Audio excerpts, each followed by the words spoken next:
So how was it that, your skills here led you to discover that the Gospels were reliable?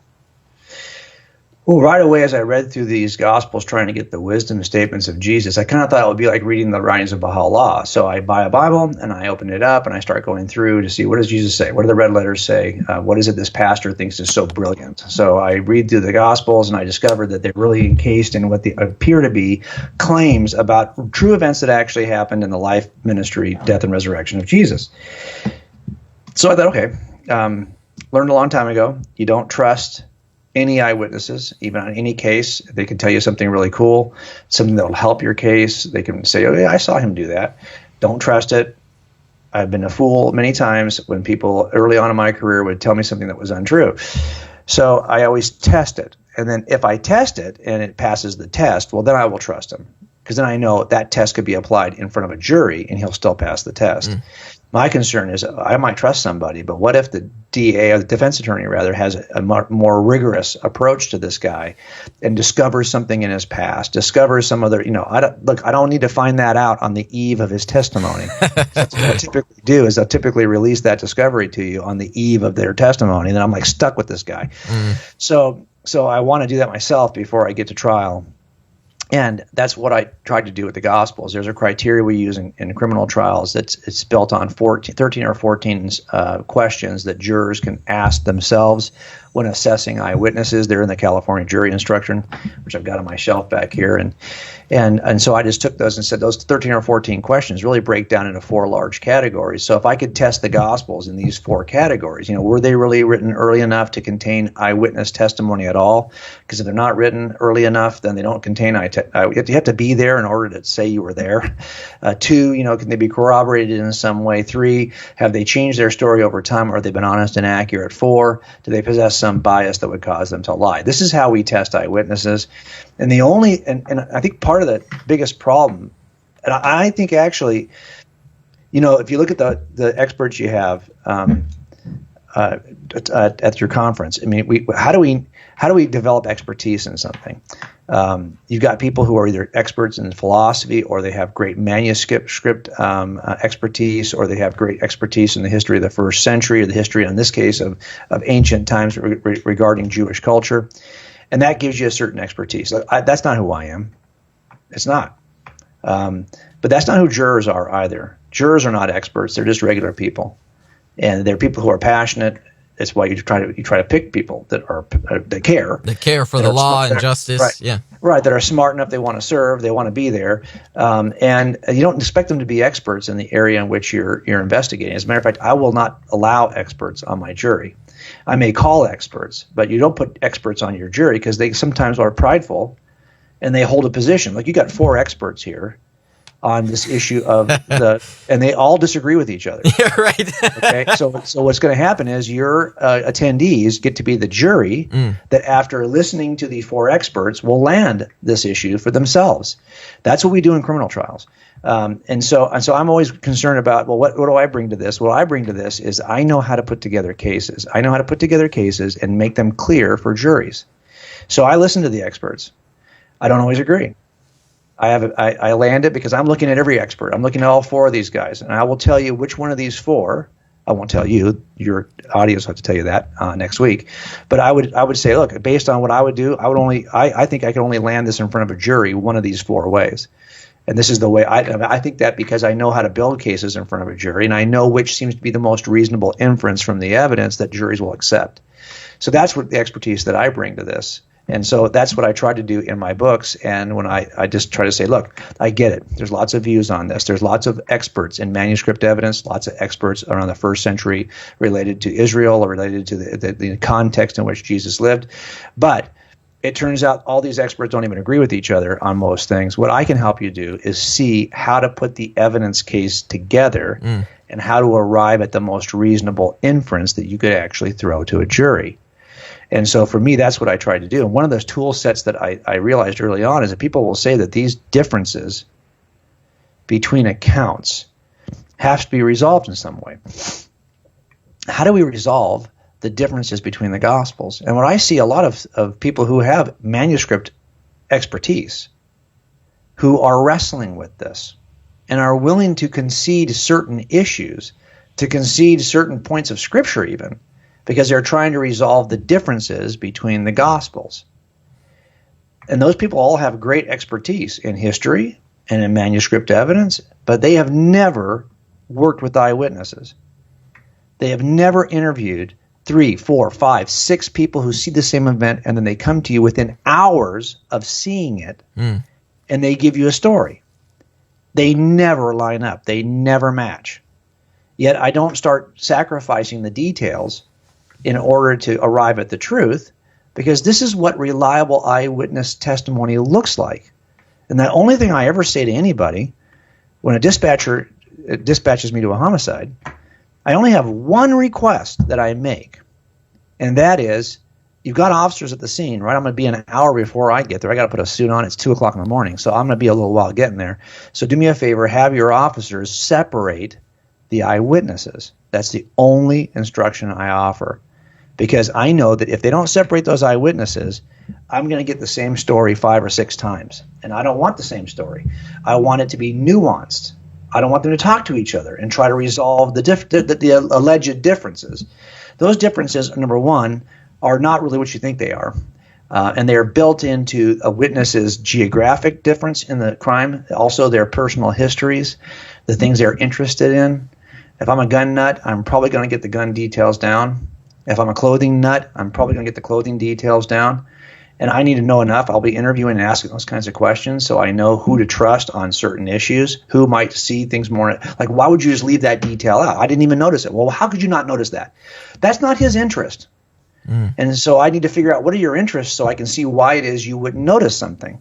So a lot of these alleged discrepancies that I see a lot of theologians and academic people wrestle to try to figure out what is the overarching reason. And I'll just be honest, I'm not impressed with any of that, because I just know that the one thing I can help you with is what it looks like to interview eyewitnesses, because that's what I've been doing for a living for, 30 years.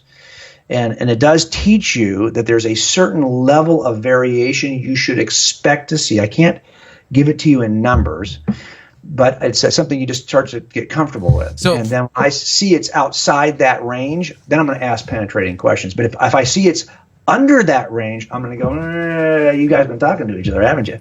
So that's where I'm at. So what you mean by variation is that the stories will be different from one person. They're going to be different. Oh my gosh, to the next. Yes.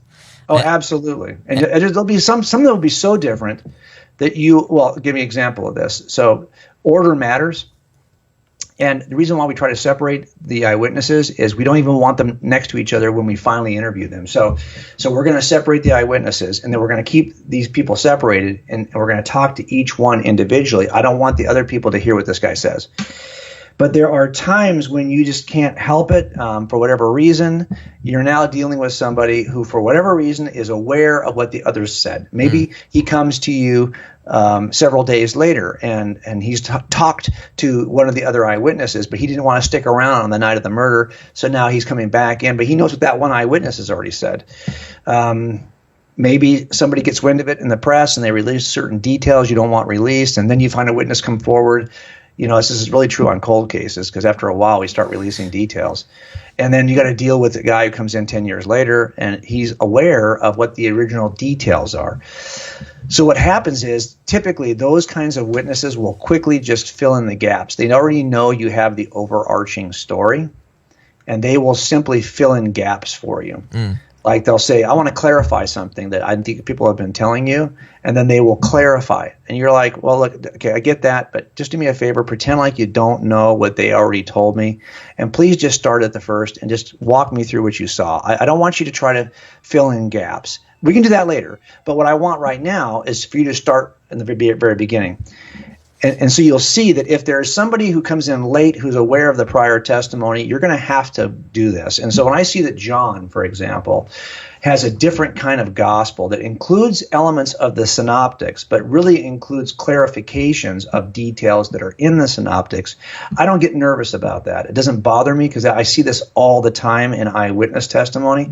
Unfortunately, Nobody, was able to do what we do in criminal trials: separate people, keep them from knowing what they're talking about, and start at the beginning and work to the end. Right. That didn't happen with John, so I get that, but it doesn't mean I'm going to now like wrestle and say, well, this is some unusual. I'm not going to go to extraordinary efforts. Yeah. To try to explain that, because that is so typical of it. You can just stay within the simplicity of eyewitness statements to explain this stuff. And your intention here isn't per se to harmonize every difference in the gospel. Your intention here is to illustrate that these are reliable eyewitnesses to what to the events surrounding Jesus' life. So let me just say something that if you're not careful on how you parse it, and we've seen this recently where church leaders have been really making an effort to be persuasive, but because they're speaking every Sunday, they're not necessarily as precise. So you sacrifice some precision in order to be persuasive at times. You just do, and that's that. I've seen that happen in the last year or so with several people on the national level. Yeah. But what really? So I'm going to say something, and I'm going to clarify it quickly. So I think that my interest as an atheist was not about inerrancy. I wasn't in circles where that issue was coming up for me. I just bought a Bible for the first time. So I needed to know, is this reliable eyewitness testimony? I do believe in inerrancy, but I think we have to talk about what we mean by that, okay? And for me, though, as an investigator who was coming out of atheism, the inerrancy is not the issue. Now, if you said, well, look, we believe that every word is spoken from what I believe we have are eyewitness accounts that were driven by the Holy Spirit, but that retain the kinds of let's put it this way. If God intended for us to get 4 accounts that we could test in such a way that we could determine that they're reliable, like other reliable eyewitness accounts, he achieved it because we have a system in place that we can use. And so you might say, well, why would he leave these variations? Because this is the nature of reliable. Do you really think if we had 4 accounts that were word for word identical, that we would have greater confidence in their reliability? I think we'd have less confidence in their reliability. So I don't think God would remove those kinds of differences. Yeah. I think that in the end, you might say, well, how do I harmonize these? There's always a way to harmonize them. I retweet on my Twitter account. I follow 750 or so Christian blogs, and I scan those every day, and I try to get the top 12, 15 articles, and there's a couple of people who will write about these discrepancies, the alleged contradictions. They do a great job, and every single one of them, I don't always agree with the approach, but it's clear that these can be harmonized. And so the question becomes, well, if you think, well, this is a bit of a stretch, you have not worked my cases. You'd have a harder time, believe me, harmonizing my eyewitnesses. Yet we convicted these guys. And after we convicted some of them, they confessed to it. So although I had crazy, allegedly contradictory accounts, we were able to harmonize them without throwing anything out. And then we convicted these guys based on those accounts. And then they eventually confessed that, yes, I did it. So clearly, you can have eyewitness accounts that appear to be contradictory, yet you can know that something is true. So that to me was it never stalled me. It never became a problem for me. That was the one thing actually that led me to think, oh man, because I know when people lie, they line up their lies. And this to me looked like that principle we talk about of embarrassment. I've known some guys who would include embarrassing things in their lie. I have known guys who do in order to be perceived as because they want to be more persuasive with me. So it's not as though it's not possible for you, but it is one of those pieces. I always say this is death by 1,000 paper cuts. So it's not that this is the one thing that sold it for me. It's just one of hundreds of things that when I look at them together cumulatively, there's not. People will say, "What's the one thing that convinced you?" There's not one thing that convinced me. There's never one thing that convinces me unless he confesses. It's always going to be on the strength of 100 things that I don't know how you could get to another reasonable inference because of the weight of these 100 things. Yeah, the cumulative. And that's where arguments. I arrived with this is where I arrived with Christianity. Nice.